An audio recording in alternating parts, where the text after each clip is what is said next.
نبی پاک صلی اللہ علیہ وسلم نے فرمایا 3 مرتبہ صبح 3 مرتبہ شام اعوذ باللہ السمیع العلیم 3 دفعہ یہ پڑھو، اور 1 دفعہ سورۃ حشر کی آخری 3 آیات هو اللہ الذی لا الہ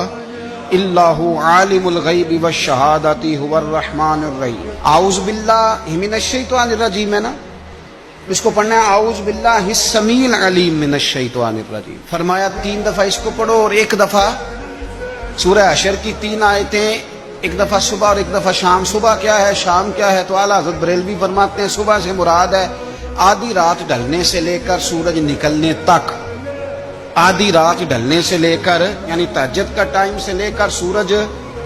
اور شام کیا ہے، دوپہر ڈھلنے سے لے کر مغرب کی اذان تک،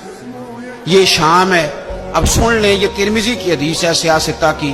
نبی پاک نے فرمایا جس نے 3 مرتبہ اعوذ باللہ پڑھی اور 1 بار سورہ حشر کی آخری 3 آیتیں پڑھی، 1 دفعہ صبح پڑھے 1 دفعہ شام پڑھے، نبی کریم علیہ السلام فرماتے ہیں اگر صبح پڑھے گا تو 70,000 فرشتے شام تک، اور اگر شام کو پڑھے گا تو 70,000 فرشتے صبح تک